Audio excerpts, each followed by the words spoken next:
Have you ever applied for a credit card, got denied, and received a hard inquiry? I know I have. And let me tell you, it's a terrible feeling because no one likes to feel rejected. It reminds you too much of that girl that you wanted to ask out, but you second guess yourself. Maybe you feel like you wasn't tall enough. Maybe you feel like you wasn't good looking enough.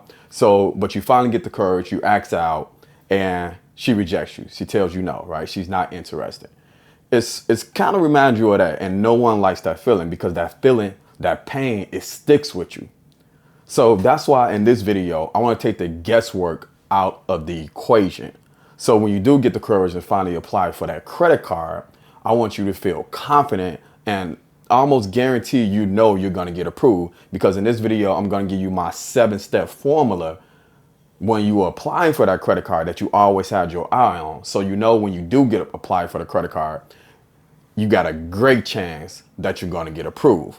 So I'm also going to give you 5 credit cards that you can apply for where they're going to give you a pre-approval, or you're going to get pre-qualified before you even officially apply for the card, which is huge. So you're taking the guesswork out of the equation.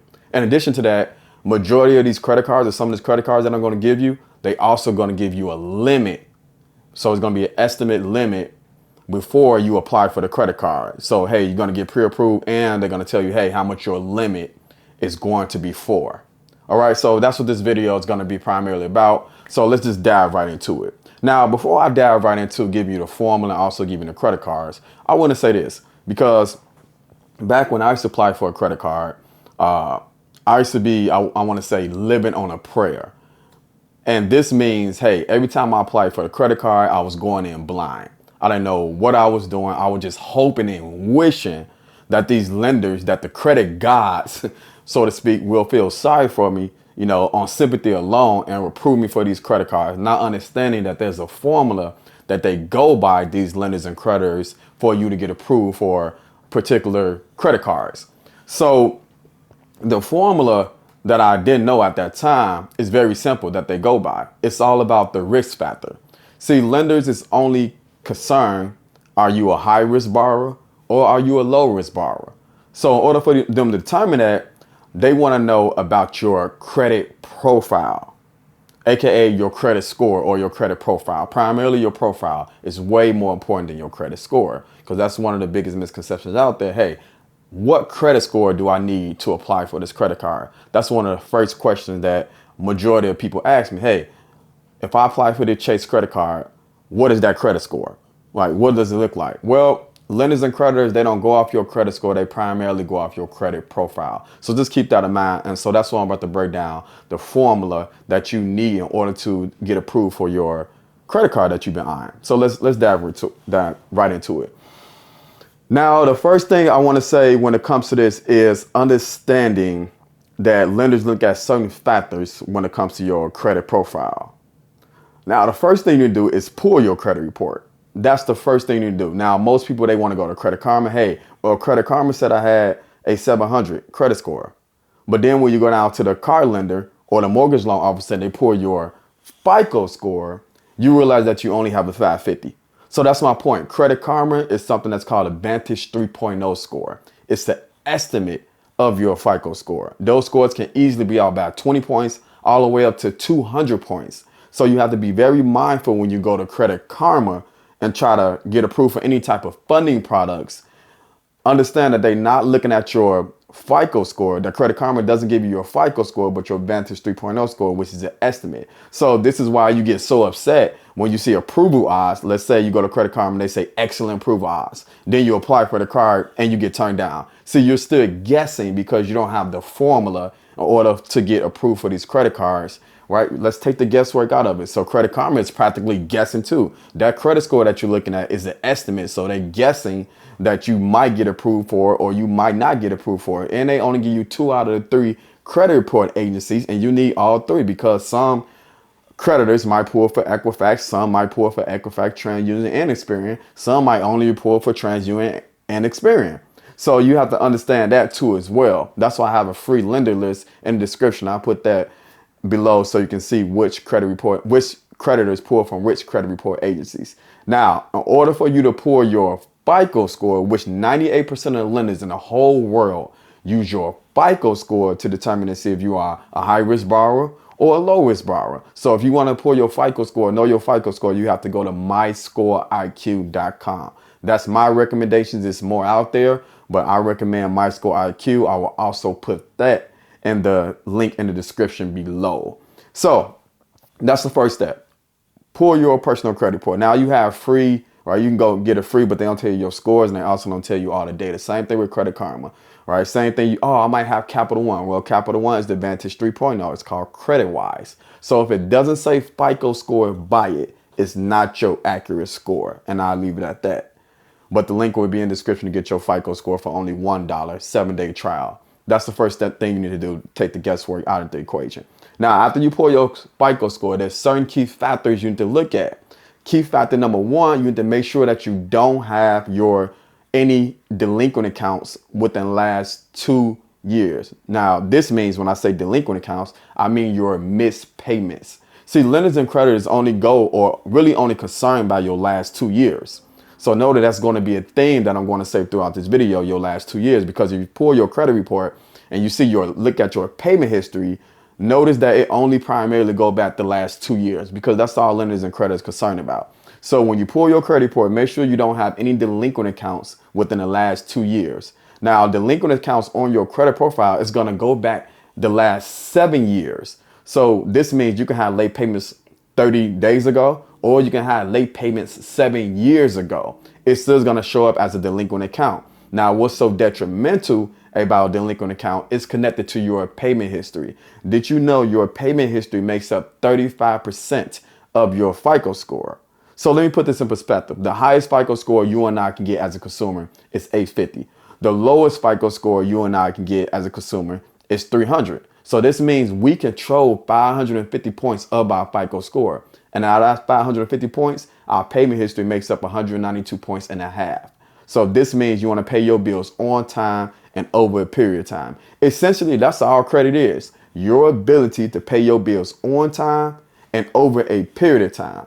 That's what credit is, right? So we want to make sure that we have good payment history within the last 2 years, no late payments, or your chances of getting approved for a credit card is going to be very challenging. Now, if you do have late payments, you can always dispute those late payments where you can either use factual disputing, Metro 2, however you want to use it, but you can dispute and remove those late payments. It's very feasible in order for you to do that. But that's the first thing in this 7-step formula.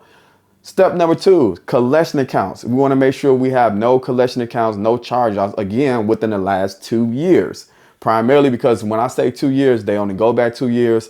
And lenders and creditors understand life happens, right? So unfortunately, somebody might pass away in your family. So that's a death. So it might hurt you in a financial way. Same thing, maybe a divorce. You got a divorce in your family, you yourself divorce your spouse, and it hits you financially. So lenders understand that life happens, so they're not going to punish you throughout the whole entire time. But the last 2 years, they definitely take a look at it. So you don't have any collection accounts or any derogatory items such as charge-off within evictions, car repossessions within the last 2 years. So when you pull your credit report, make sure you're looking at your derogatory items. It's going to tell you the whole story on what negative you have on your credit report.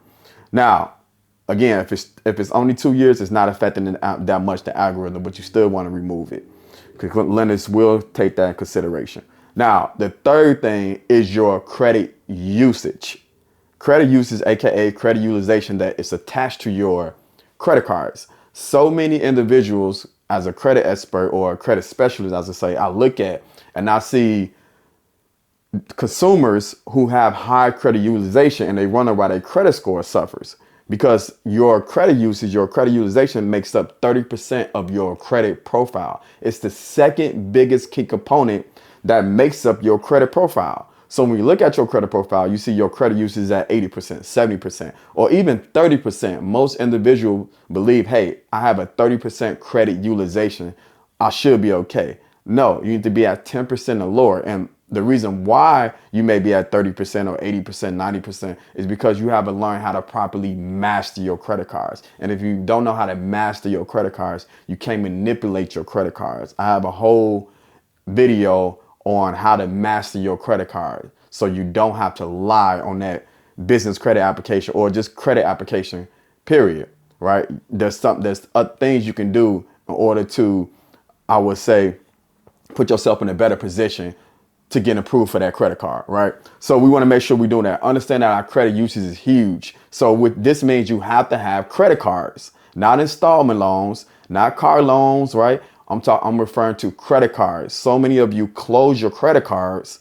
I don't know why, for some inexplicable reason, you close your credit cards. Well, that's because it's all about the knowledge and information you need, right? If you know better, you'll do better. That's saying. But never close your credit cards unless it's bleeding you and you really need to close it. But I would recommend closing it off because it's still going to affect your credit utilization.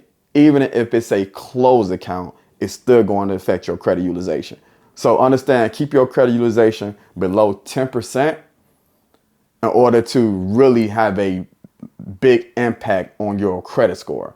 So that's another thing. We want to keep that credit utilization under 10%. If it's really high, no lenders or no credit is going to approve you for anything. So we want to make sure we do that because you haven't proved that you don't know how to manage debt. That's the most important thing when it comes to credit usage. You proven to these lenders and creditors that you know how to manage debt.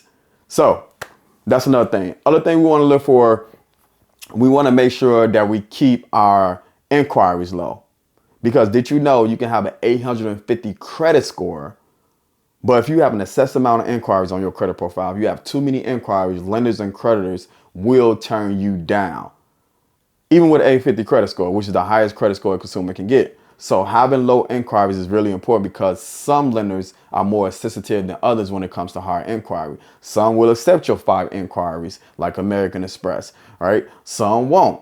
You got Wells Fargo out there, you got PNC. So some lenders are really, really sensitive when it comes to your hard inquiries. So keeping your hard inquiries low, I would say no more than 5 inquiries per credit report agency, just to be safe, or 4 really. So some of you go to that car dealership, right? You want a car so bad, you let them run your credit report 100 million times, which is terrible. Right. So now you look at your credit profile and you see all these hard inquiries. You got 40 for Experian, 30 for TransUnion. It's ridiculous because they're searching for a subprime lender and not a prime lender. They already know if they go through their bank or they go through prime lenders that you're not going to approve. So they're trying to approve for subprime lenders to see if you're qualified for any predatory, I would say, funding, because the interest rates is going to be terrible, really high, 30%, which is robbery. Then your term's going to be terrible, meaning your down payment is going to be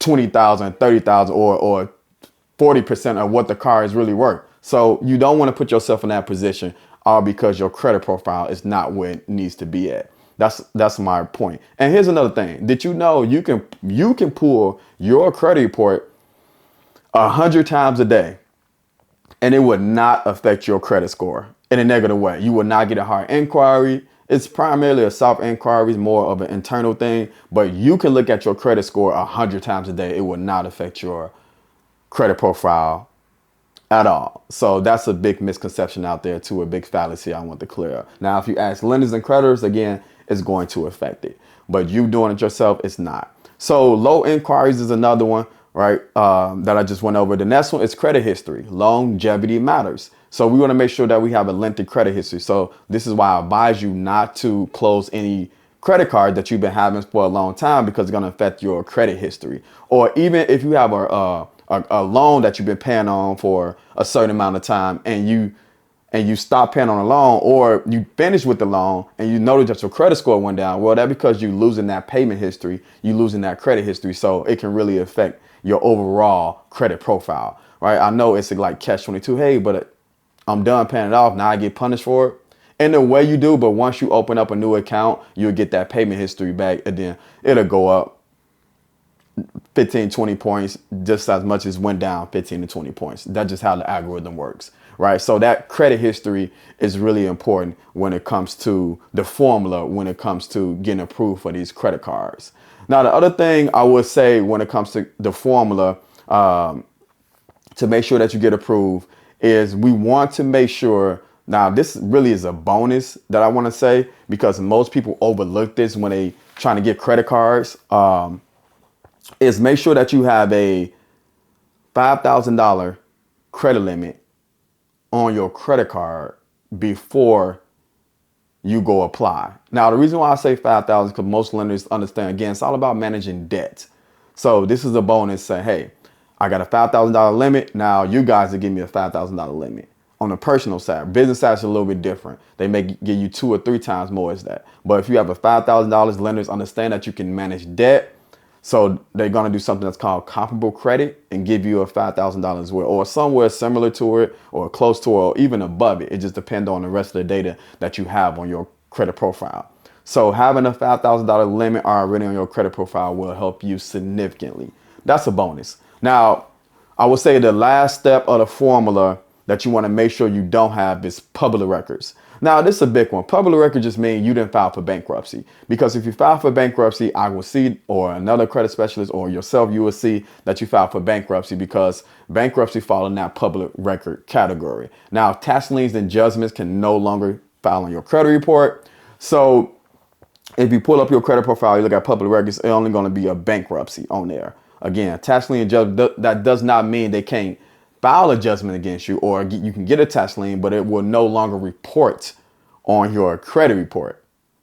You tracking me? See, back then we used to get like tickets on our credit report, all different types of liens and judgments. So it became really difficult for you to get credit. I remember when I first started fixing my credit, like back in 2016, somewhere like that, 15. I bought my second party bus. I had tickets. I had a lot of stuff on there. I'm like, hey, what is all this going on? You know, that was way back in the day. So, but now we fortunate enough, they don't put that on your credit report, but they still can put your bankruptcy. And here's the thing about bankruptcy. You only should file for bankruptcy if you're trying to protect your assets. What do I mean? Well, let's say if your home is in the process of being foreclosed on, you can potentially file bankruptcy to prevent that. Same thing with if your car is in the process of being repoed, you could potentially file bankruptcy to stop that. Same thing with your paycheck or if your wages are getting garnished, you could potentially file bankruptcy to stop that. As you can tell, I'm protecting my assets, or if I owe individual money, I can file for bankruptcy to potentially stop that. So I'm protecting my assets. So that's what I mean by filing bankruptcy. You're just trying to protect your assets. Most people, the only reason why you file bankruptcy is because you think it's going to clear up your credit. It's not. It's not a form of credit repair, because guess what? You file for bankruptcy, you still have to dispute, and you still have to remove that bankruptcy from your credit profile and from other smaller credit report agencies that's reports. So we have to make sure that bankruptcy is not a form of credit repair. It's just really to stop the bleeding, to protect your financial assets. You tracking me? So that's the reason why you should file for bankruptcy when it comes to that. But public records is a big no-no when it comes to your credit profile. Even if you file for bankruptcy and you try to go to that same lender, let's say American Express, that you owe, they still going to determine if they want to work with you or not, although your credit profile say that bankruptcy is gone, or maybe it's been dissolved, whatever. So you want to make sure that you still patch that relationship, meaning pay out your debt with that particular lender or before you apply for a new credit card. Hope that makes sense. Now, that's pretty much the formula, right? Those 7 things. Payment history, make sure that's good within the last 2 years. Pay your bills on time over a period of time. Credit utilization, make sure you under 10%. No collection accounts, derogatory items like charge off, evictions. You want to make sure that's good to go. We want to make sure that our credit history is there. So we want to make sure that we have that longevity, 5 to 10 years on our credit profile. We definitely want to make sure we do something that's called comparable credit, which means we want to make sure that we have a high limit credit card on our credit profile already before we apply. So that'll put you in an even better position to get high limits. So that was practically a bonus. Also, public records. We want to make sure that we have no public records like bankruptcy on our credit profile. Bankruptcy can stay on your credit profile for 10 years. So we definitely want to make sure that that's okay. So after you figure out that formula, after you have that, now I'm going to give you the 5 different type of credit cards. Number 1 is Choose It. Choose It, do a soft pull before you apply. So they'll tell you if you're pre-approved for their products. So you want to go with them. Also, NASA is another good one. So NASA, is another good one. NASA Credit Union. It's a credit union. Anybody can join this credit union.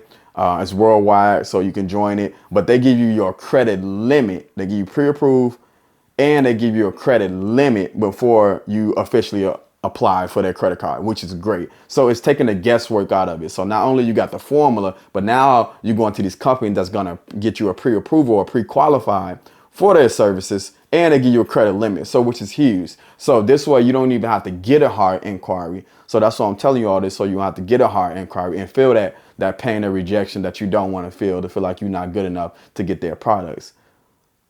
Not to mention, or I would say, despite what Credit Karma is telling you that you are good enough, but your credit score tells you a different factor, or your credit profile tells a different story.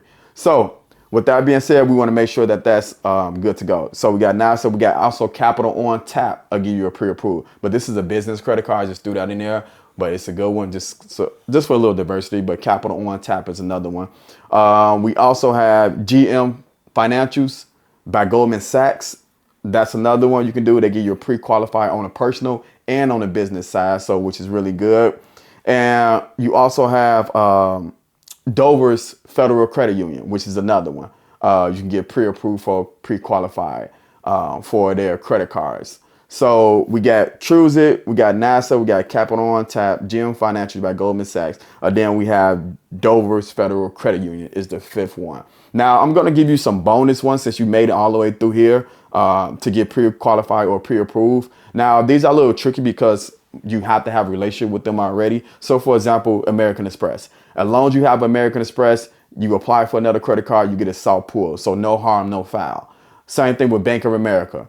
You already have a relationship with Bank of America, you get a soft pull, so you don't get that hard credit pull. Same thing with Chase Bank. You have Chase Bank already, you get a soft pull, not a hard pull. So this is the way you can protect your credit profile and take the guesswork out of it. So next thing you know, you look up, you got $50,000 in unsecured business or unsecured credit cards or business credit cards without getting a hard pull on your credit report. Now, there's a lot more creditors and lenders that does this, but I just want to give you a quick example on how you can get approved and take that guesswork out of it, because I was going through that. I know some of you may still going through that, but if you use the formula that I just gave you, also you go through those different credit cards, you can see where you are, you can see where you at, and go from there. Then start applying for things that's going to give you a hard inquiry as opposed to just flat out applying for it. So now you're getting rejected. Now you don't get that line of credit and you got a hard inquiry on top of it. So it's a bad feeling. Stay tuned for the next video. Watch this video next for more information.